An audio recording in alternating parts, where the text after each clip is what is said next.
하나님이 아브라함을 부르셨습니다. 갈대아 우르에서, 우상의 소굴에서, 그리고 내가 너에게 지시할 땅으로 가라. 지시하지도 않은 목적도 불분명한 땅으로 가라고 합니다.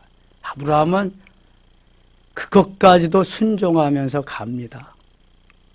그리고 누가 달라 그랬나요?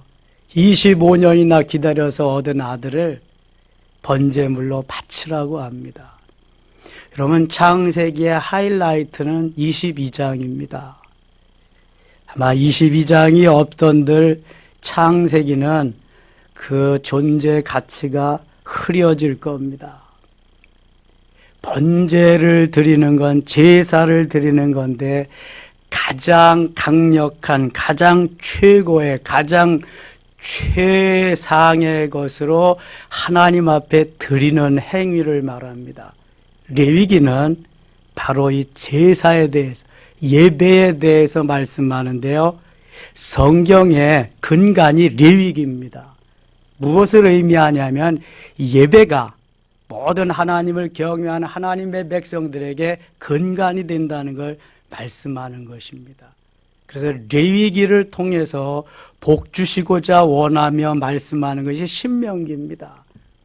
레위기를 통해서 제사와 예배를 통해 알게 하시고 하나님을 만나게 하시며 지성소까지 들어가는 길을 가르쳐 주시고 만나서 누리게 하시는 겁니다. 그게 바로 예수 그리스도를 만나서 우리에게 행복한 누림의 삶이 있게 하는 거죠. 아브라함은 사람인지라, 육체를 가지고 있는지라 그가 믿음으로 반응하고 순종하면서도 실수를 하고요. 그 다음에 그 실수함 속에서도 22장의 사건은 하나님이 너무 기뻐하는 그러한 하나님이 바라던 삶이었습니다. 이삭을 받고 싶어서가 아니라 내가 믿음의 조상으로 오고 오는 세대에 본이 될 만한, 내가 너에게 줄 그러한 모든 복을 받아 누릴 그릇이 되느냐. 그의 그릇이 얼마나 큰가를 테스트해보는, 그의 믿음이 진실인가를 구별해 보시는 하나님의 역사가, 하나님의 뜻이 창세기 22장에 고스란히 담겨져 있습니다. 제가 오늘 새벽에 그것을 표현하기를 마지막 시험이다, 최종 시험이다라고 말씀드렸습니다. 그리스도인들의 가는 길에 시험이 있습니다. 고난과 고통이 있습니다. 어려움이 있습니다. 그러나 그것은 다 일상으로 있는 일이고요. 마지막 시험이 있습니다. 최종 시험이 있습니다. 내가 가지고 있는 가장 좋은 것, 가장 귀한 것, 최상의 최고의 것을 너는 나에게 드릴 수 있느냐, 이겁니다. 이거 통과하지 못하면 하나님이 주시기를 원하신 최고의 것을 받을 수가 없습니다. 믿음의 조상 아브라함에게 그것을 가르쳐 주시고 뼛속 깊이 그것을 새기도록 하셔서 오고 오는 세대가 깨달아 알아라. 바로 이러한 삶을 살아라 하는 것입니다. 그래서 그 후손 다윗이 나게 하시고, 다윗이 어려서부터 믿음으로 반응하는 거 보세요. 이삭이 순종하며 드려지는 그 나이보다 어려서 다윗은 예수 이름으로 하나님의 영광을 드러내는 멋있는 도구가 됩니다. 그래서 아브라함, 다윗을 통해서 이 땅에 메시아가 오심을 온 천하에 공포하며 메시아가 탄생하게 합니다. 아브라함이 이삭을 드렸던 그 자리가 바로 모리아산인데요. 예루살렘 성전, 더 올라가서 솔로몬 성전이 지어졌던 터가 이삭을 드렸던 모리아 땅입니다. 아브라함이 이삭을 제물로 드림과 같이 하나님은 그 아들 예수 그리스도를 제물로 드리시는 것을 보세요. 아브라함이 멋있는 모델입니다. 그래서 거기에 아무런 이런 방구, 댓글이나 다른 의문 부호나 어떠한 다른 말이 필요가 없습니다. 그저 하나님의 말씀이시기에 순종하는 것이고, 이삭도 아버지의 말씀이기에 제물로, 번제물로 순종하는 겁니다. 예수 그리스도 마찬가지고요. 그렇다면 우리의 삶이 당연히 그러한 삶이어야 한다는 것입니다. 그런데 그건 아브라함의 삶이고요. 그건 이삭의 삶이고요. 이러면 우리에게 아무런 은혜가 오지 않습니다. 하나님이 주시려고 하는 그 축복도 임할 수 없는 것입니다.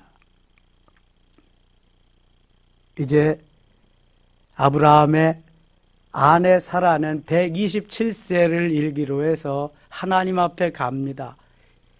여자의 나이가, 여자의 향년이 성경에 기록된 것이 아브라함의 아내 사라밖에 없습니다. 왜 여자의 나이가 없을까요? 뭐 여자는 카운트 대상에도 안 넣었으니까. 그런데 믿음의 조상이 얼마나 귀중하고 소중하냐.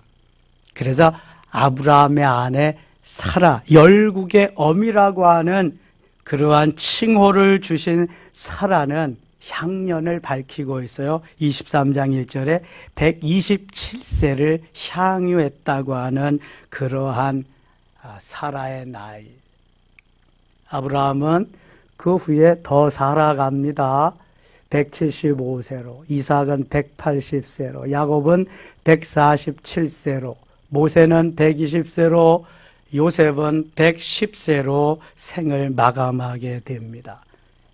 여러분들도 몇 세의 생을 마감할런지 하나님은 아시고 계시지만 우리는 알 수가 없지요. 언젠가는 마감하는 날이 있습니다. 24장에 갑니다. 아브라함이 나이 많아 늙었고 여호와께서 그에게 범사에 복을 주셨더라. 아브라함이 나이가 많아 늙었다. 몇 살쯤 됐을까요? 지금 아브라함이 낳은 둘도 없는 아들 이삭이 결혼 정년기가 되어서 결혼을 시키는 중매장이를 통해서 중매를 시키고 며느리를 보는 그러한 사건이 24장에 나와 있습니다. 그 25장 20절에 보면은요, 이때의 이삭의 나이가 40세라고 말합니다. 40세에 이삭이 결혼을 했다고. 25장 20절 한번 볼까요? 내일 새벽에 할 건데요. 이삭은 이 40세에 리브가를 맞아요. 아내를 삼았으니, 자, 40세에 결혼을 하는 거예요. 그러니까 이삭이 40세가 됐다면 아브라함은 몇 세다? 간단하게 나오죠. 뭐 100세에 낳았으니까 140세지. 뭐 머리 안 굴려도 괜찮아. 이거는 금방 나오는 거야. 140세의 아브라함, 나이가 많아 늙었고 여호와께서 그에게 범사의 복을 주셨더라. 범사는 내가 원하든 원치 않든 하나님이 언제 어디서든지 복을 주시는 거예요. 참 하나님이 아브라함을 사랑하심. 아브라함은 실수도 하고 실패도 하고 그저 그냥 뭐 속이기도 하고 그랬지만 하나님은 단점 보지 않으시고 그 장점만 보시면서 많은 복을 주셨어요. 엄청난 복을 주셨어요. 하늘의 별과 같이 바다의 모래알과 같이 후손을 충만하게 편만하게 하리라. 이거 뭐 누구에게도 말씀하지 않은 것입니다.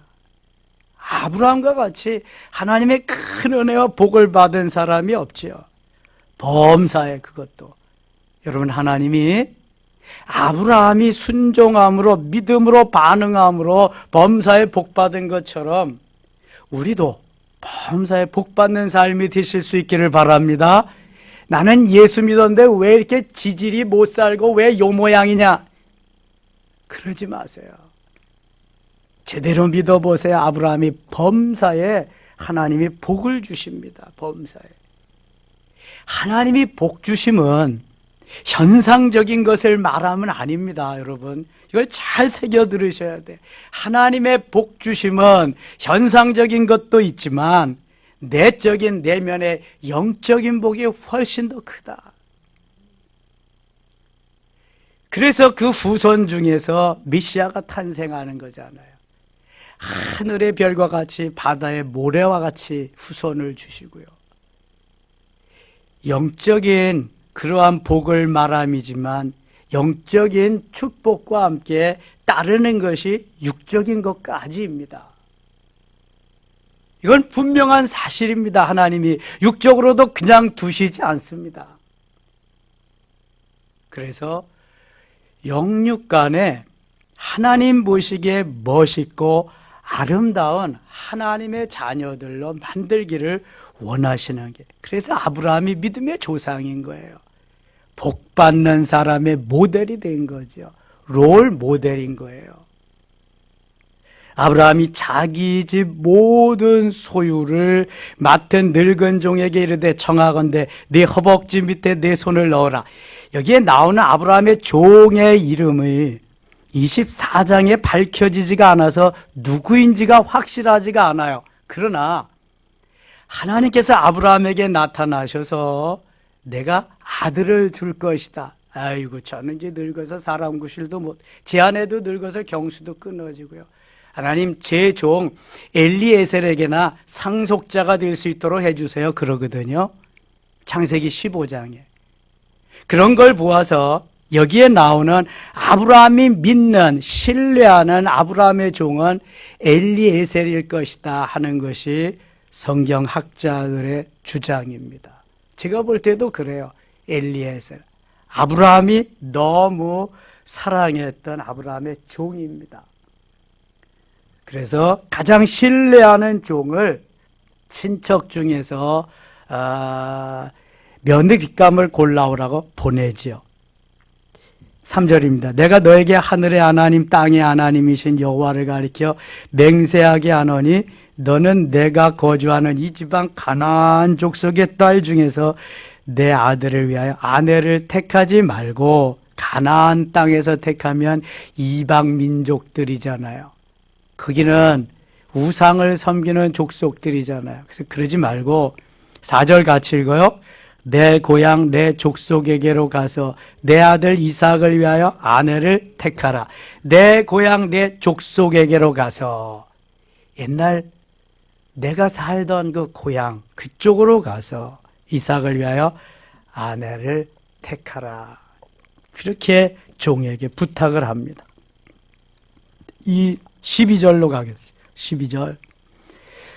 메소포타미아로 갑니다. 이제 갈대아 우르 지역이죠. 그쪽으로 이제 엘리에셀이 가서 그가 이르되 12절 우리 주인 아브라함의 하나님 여호와여 원하건대 오늘 나에게 순조롭게 만나게 하사 내 주인 아브라함에게 은혜를 베푸시옵소서. 이 종이 그 주인의 믿음에 아주 잘 보답하고 화답하는 양으로 기도하면서 하나님 앞에 갑니다. 하나님 앞에 기도하면서 목적지 메소포타미아 지역으로 갑니다. 여호와의 원하건대 오늘 나에게 순조롭게 만나게 하사, 전의 성경은 순적히 만나게 하사 내 주인 아브라함에게 은혜를 베푸시옵소서. 아브라함에게 은혜를 베푸시려면 내가 며느리감을 잘 순조롭게 은혜롭게 만나게 해서 며느리감을 들여올 수 있게 해주세요. 기도하면서 엘리에셀, 아브라함의 종이 가는 모습을 보게 됩니다. 목적지에 도착해서도 마찬가지입니다. 16절 갑니다. 그 소녀는 보기에 심히 아리답고 지금까지 남자가 가까이 하지 아니한 처녀더라. 그가 우물로 내려가서 물을 그 물동이에 채워가지고 올라오는지라. 자, 그 소녀는 보기에 심히 아름답고, 이제 심이라고 하는 말은 영어로 베스트라고 하는 단어를 씁니다. 하나님이 천지 창조하실 때 닷새 동안은 보시기에 좋았더라, 보시기에 좋았더라, 보시기에 좋았더라, 보시기에 좋았더라, 보시기에 좋았더라 라고 마감하시고, 6째 되는 날 삼위일체 하나님의 형상대로 만들어진 인간을, 자기를 꼭 닮은 사람을 만들어 놓으시고는 보시기에 어떻게 했다? 심히 좋았더라. 베스트, 심히 좋았더라. 심히는 아무 때나 쓰지 않습니다. 가장 내 마음에 드는, 가장 아주 내 마음에 딱 맞는 심. 제가 언제 시간이 있으면 창세기 1장 특강을 한번 하려고 합니다. 창세기 1장을 제대로 모르는 사람이 태반이요, 태반. 그것 때문에 왔다 갔다, 특별히 둘째 날, 셋째 날이 헷갈리는 사람이, 저도 몇 년 전까지 헷갈렸는데, 그게. 아이, 둘째 날 물을 만들었는데 왜 셋째 날 또 뭐 바다가 만들었다 그러다. 이게 영원히 헷갈리는 거예요, 이거는. 근데 그거 단벽뿐이면 아주 쌈박하게 깨달을 수 있습니다. 이거. 언제 한번 시간 내서 하려고 그래요. 여기 심히 아리답고 하는 말은 정말 아름다운 것입니다. 이것은 어떠한 뜯어 맞춘 미인이 아니라 자연 미인입니다. 내추럴한 미인입니다. 한눈에 보기에도 너무 아리답고 아름다운 뷰티한 이러한 여인이었습니다. 엘리에셀이 볼 때 딱 한눈에 맞는 거예요, 이게. 그래서 그 여인에게로 다가가서 청혼이 아니라 중매를 하는 겁니다. 중매. 우리 주인이 이런 아들이 있는데 이제 중매를 하는 거죠. 17절 종이 마주 달려가서 이르되 청하건대 네 물동이의 물을 내게 조금 마시게 하라. 그가 이르되 내 주여 마시소서 하며 급히 그 물동이를 손에 내려 마시게 하고 마시게 하기를 다하고 이르되 당신의 낙타를 위하여서도 물을 길어 그것들로 배불리 마시게 하리이다 하고 급히 물동이의 물을 구유에 붓고 다시 기르려고 우물로 달려가서 모든 낙타를 위하여 깃는지라. 너무 아름답지요. 외모만 아름다운 것이 아니라 내면도 마음까지도 너무 아름다운 것을 엘리에셀이 확인을 합니다.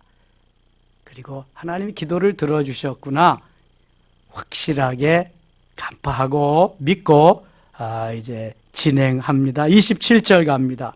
이르되 나의 주인 아브라함의 하나님 여호와를 찬송하나이다. 나의 주인에게 주의 사랑과 성실을 그치지 아니하셨사오며 여호와께서 길에서 나를 인도하사 내 주인의 동생 집에 이르게 하셨나이다 하니라. 소녀가 달려가서 이를 어머니 집에 알렸더니 리브가에게 오라버니가 있어 그의 이름은 라반이라. 그가 우물로 달려가 그 사람에게 이르러 라반, 리브가의 오라버니입니다.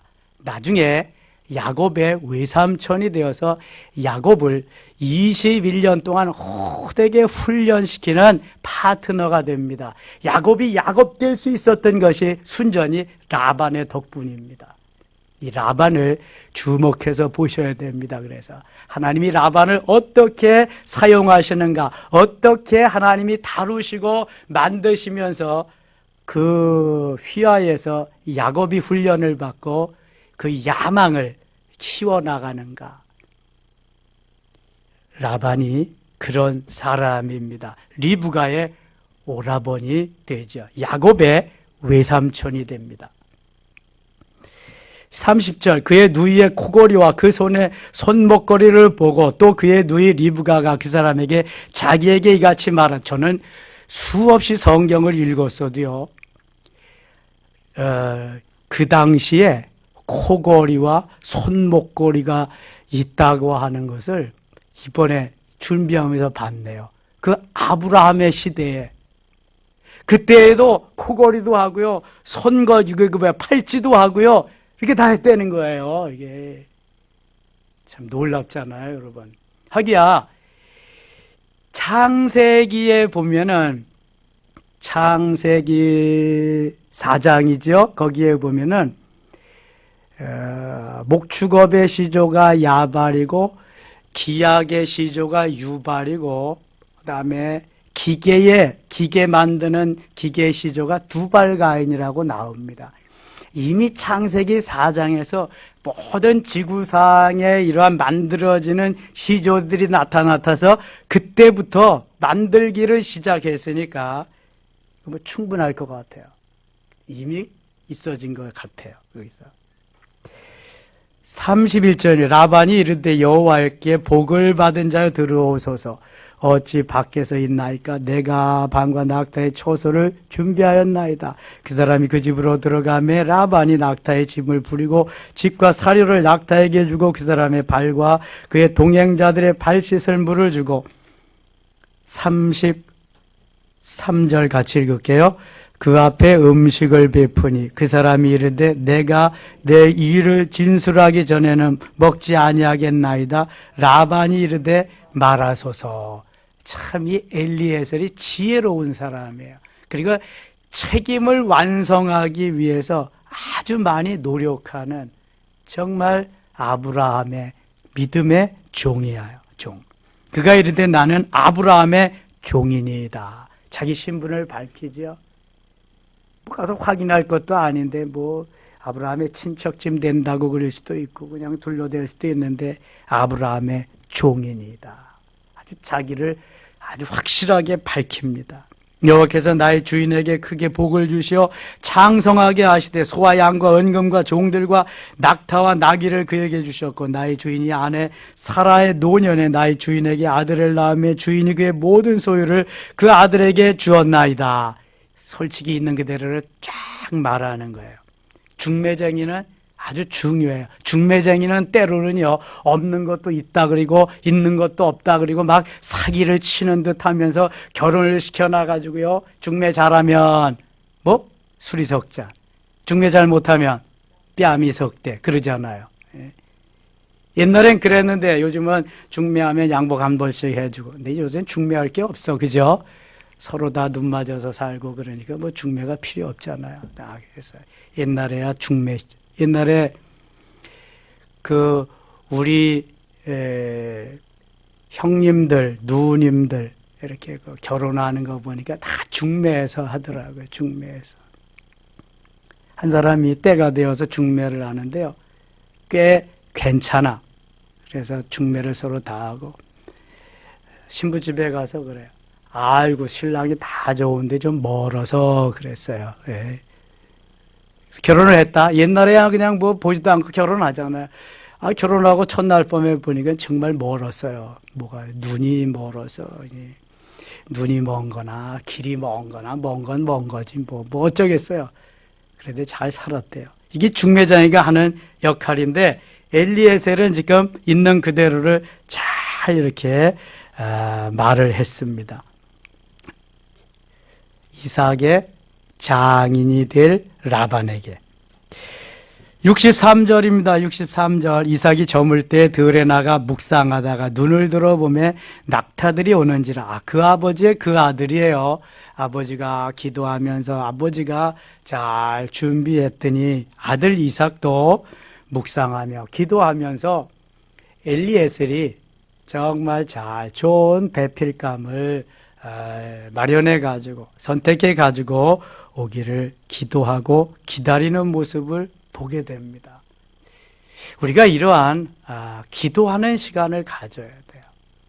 주님과 함께 묵상하는 시간을 가져야 돼요. 오늘은 새벽에 그런 일이 있으니까 참 마음도 심란하고 그러더라고요. 올 것이 왔지만. 그래서 목양실에 좀 있다가 집에 가서 산에 가고 싶은 생각이 없더라고요.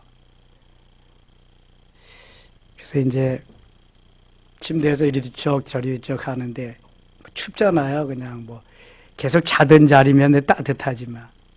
그래서 이리 뒹굴고 저리 뒹굴 하다가 한참 있다가 씻고 이제 나왔는데요. 기도가 잘 안 될 때가 있습니다, 여러분. 기가 막히면 죽는 거죠, 사실. 예. 이게 뭐가, 육체가 제대로 말을 안 들을 때가 있습니다. 그럴 땐 기도가 잘 안 되고, 이제 그런 거죠. 그러면서 이제 오후에 와서 성경 보면서 또 묵상하면서 그러는 중에 하나님이 또 많은 걸 깨우쳐 주시고 깨닫게 하시고 또 고양시에서 온 공문을 또 다시 보게 해서 그것을 숙지하게 하고 하셔서 다시 또 이렇게 살아나서 이렇게 움직이는 것입니다. 그러니까 이게 육체만 살아가지고는 산 거라고 할 수가 없어요. 영이 깨어나서 영적으로 살아야 돼요. 이게 영적으로 살아서 하나님 살려주시게 할 수 있도록 이게 묵상하며 부르짖어 기도하며 때로는 묵상하면서 하나님의 뜻을 알려고 애쓰면서 이러한 상황, 이러한 형편에서는 어떻게 반응해야 되겠는가? 어떤 것이 최선의 방법일까? 항상 최선의 방법을 구해야 되거든요. 최선의 방법을 구해서 선택해서 살아야 되거든요. 마음대로가 아니라 마음대로. 그래서 묵상이 필요한 거죠. 계속해서 부르짖어 기도하고 하나님의 뜻을 구한 사람들은 묵상하면은 깨달음이 옵니다. 하나님이 깨우쳐 주십니다. 그리고 성령을 통해서 내면적으로 말씀해 주시고요. 마음에 평안을 주시고 기쁨을 주시고 감사하게 하시고 그러면은요 걱정이 안 됩니다. 그게 주님의 응답이거든요. 계속해서 불안하다, 초조하다, 근심, 걱정이 생긴다. 그거 하면 안 돼요. 그 일은. 그건 실패합니다. 그거는. 그러니까 기도해야 되고요. 묵상해야 되고. 지금 이삭이 잘하는 일이 바로 이거죠. 이삭이 저물 때 들에 나가 묵상하다가 눈을 들어보매 낙타들이 오는지라 그 묵상하는 가운데 일행이 오는 거예요. 엘리에셀의 일행들이 쫙 오는 거죠. 리브가가 눈을 들어 이삭을 바라보고 낙타에서 내려 종에게 말하되 들에서 배회하다가 우리에게로 마주오는 자가 누구냐 종이 이르되 이는데 주인이니이다. 리브가가 너울을 가지고 자기 얼굴을 가리더라. 옛날 우리 선조들, 우리의 부모님들, 우리의 형이나 누님들은 이렇게 너울을 썼어요. 그걸 뭐라 그래요? 면사포라 그래. 그래서 이렇게 젖혀줍니다. 젖혀주고 보고 할 수 있도록 이렇게. 저는 그 전통 혼례식을 많이 보았습니다.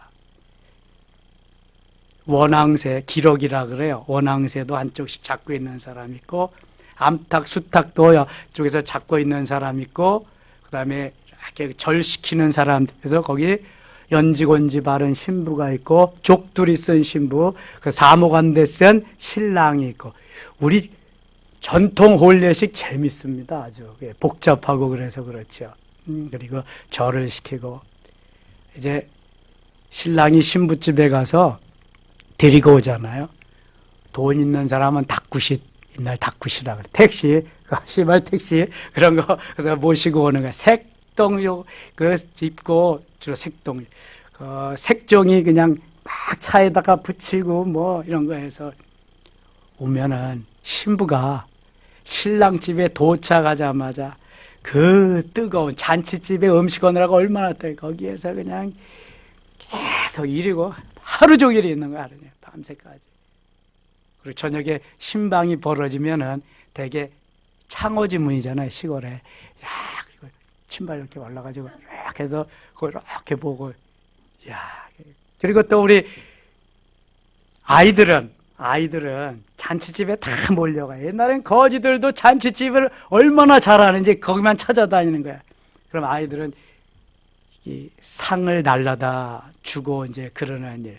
되게 좀 큰 아이들이 하고 손님이 많으니까 주로 집에서 잔치하니까. 그럼 다 이제 하고 나면 먹고 가면은 남잖아요. 남아. 그러면 옛날에 못 먹고 살던 시절이니까 그거 가서 먹느라고 그 재미에 심부름 해주고 그리는 거예요. 아이고 옛날 결혼식하고 한갑하고 잔치할 때 그 시절이 떠오르네요. 여기 이삭이 저거 하는 거 보면서. 면사포 이렇게 너울을 벗겨주고 한다. 66절 종이 그 행한 일을 다 이삭에게 아뢰매. 67절 읽고 마칠게요. 이삭이 리브가를 인도하여 그의 어머니 사라의 장막으로 들이고 그를 맞이하여 아내를 삼고 사랑하였으니 이삭이 그의 어머니를 장례한 후에 위로를 얻었더라. 아멘. 한 번도 보지 않았어요. 그렇죠? 그냥 엘리에셀 중매장이 가서 그냥 곧바로 데려다가 결혼시켰어요. 결혼식하고 믿음으로 은혜로 한 거죠. 우리의 자녀들을 어려서부터 반려자, 배우자를 위해서 기도해야 돼요. 본인들도 그렇게 해야 되고요. 사도 바울은 믿지 아니하는 자와 멍에를 같이 하지 말라고 그랬거든요. 제가 목회하다가 보니까 믿음의 가정들도 사위나, 특별히 사위를 그렇죠. 며느리나 신앙이 좋은 믿음의 유산의 그러한 그 배우자를 맞이하려고 며느리나 사위를 맞이하기보다는 사자 붙은 세상적으로 잘 나가는 그러한 사람들을 얻으려고 하는데 잘 안 됐을 때에 실망하고 낙심하고 그저 그 간격이 벌어지는 모습을 볼 수 있었어요. 그런가 하면 그러한 사위나 며느리를 얻었는데 너무 신앙과는 거리가 머니까 또 그것 때문에 그냥 많이 가슴 아파하는 그러한 가정도 보았고요. 여러분, 중요한 거는 이 세상에서 잘 나가는 그러한 사자들인 다른 사자도 또 있잖아요. 그냥 근데 좋은 사자 들어간 거, 좋은 사자 들어가는 그러한 사위나 며느리만 맞으려고 할 것이 아니라 믿음의 유산, 좋은 신앙을 가진 사위, 며느리를 얻도록 기도를 해야 돼요. 그래야 행복하게 우리의 자녀들이 살 수 있습니다. 사회적으로 좀 뒤떨어지면 어때요? 가정에서 행복하게 잘 살 수 있다면 그게 정말 중요한 거지. 사회적으로 아무리 내놓으라고 그냥 그러면 뭐해요, 그냥. 하나님이 오늘 우리에게 이 이삭과 리브가를 통해서 주시고자 하시는 메시지가 그런 겁니다. 믿음의 가정에서 믿음의 자녀들을 통해서 믿음의 유산을 부모들이 좀 물려주고 믿음의 며느리, 믿음의 사위 그렇게 좀 보면 좋겠다. 그래야 행복해질 수 있다. 이런 걸 가르쳐주는 거예요. 제가 수많은 사람들 봤잖아요.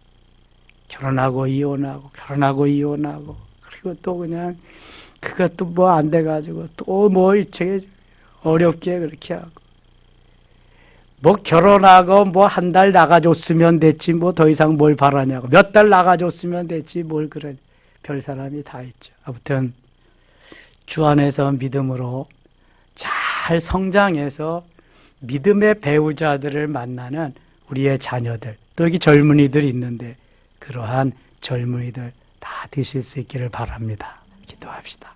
하나님 아버지 고맙습니다. 어려운 시절에 하나님 우리들을 부르시고 우리로 하여금 주님의 은혜에 동참케 하셨습니다.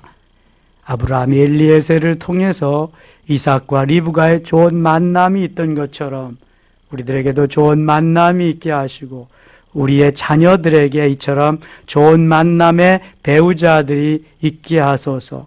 신앙의 유산을 물려주게 하시며 그 믿음으로 잘 배우자들을 만나서 행복한 가정을 이루게 하여 주시옵소서. 시국이 너무도 어렵습니다. 하나님, 이번 주일까지 계속 2.5단계가 진행되는데 속히 잘 풀어지게 하시고 정상적인 일상, 정상적인 예배생활, 신앙생활이 되도록 은혜 내려 주시옵소서.